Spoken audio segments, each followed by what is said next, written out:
Discipline doesn't announce itself with fireworks. It doesn't make noise or create excitement. It shows up in the early mornings when no one else is awake, in the years when results are invisible, and in the quiet moments when you feel like giving up but choose to move forward anyway. Imagine an athlete training for years without spotlight, without applause, simply because every day he believed his vision was worth the work. In sports history, we see examples like Kobe Bryant, whose famous Mamba mentality wasn't about temporary passion. It was about showing up before sunrise and practicing fundamentals even when motivation was asleep. He didn't wait for inspiration. He lived discipline as a lifestyle, a rhythm, a constant companion that stayed long after excitement faded.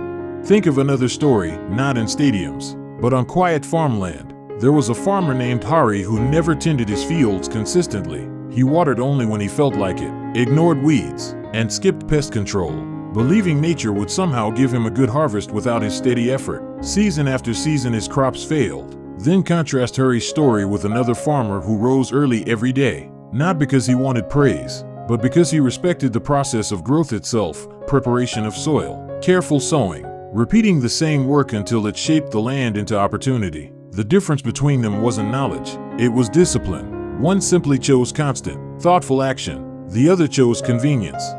In life, discipline looks similar. It isn't a dramatic decision to work hard once. It's the daily choice to honor your commitment even when results are slow. A singer may practice scales for years before anyone notices. A writer may draft sentence after sentence before a reader ever feels the impact. In every field, discipline is not punishment. It is training the connection between intention and action so that when opportunity arrives, the mind and body are already ready. Stories of people who achieve greatness don't tell of constant excitement, they tell of countless moments of discipline lived without applause.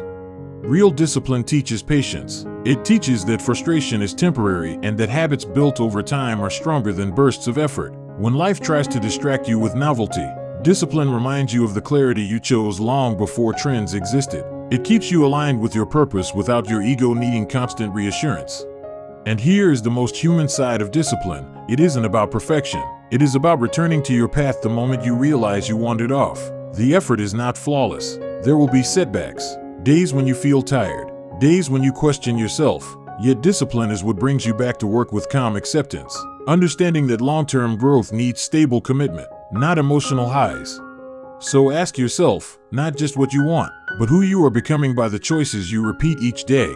Because discipline is not a single act. It is the quiet structure you build into your life that eventually makes you unstoppable. Not because discipline turns you into someone powerful overnight, but because it slowly removes the things that used to stop you. The doubt that came from inconsistency starts fading. The fear of starting again becomes weaker. You begin to trust yourself, not in an emotional way, but in a practical one, because you have proof that even on difficult days you still show up. Over time, discipline changes how you see effort. You stop measuring progress by excitement or quick rewards and start measuring it by stability. You notice that your days feel less chaotic, your decisions feel lighter, and your mind feels less crowded, simply because you are no longer arguing with yourself about what needs to be done. That inner conflict quietly disappears. There is a point where discipline stops feeling like effort and starts feeling like identity.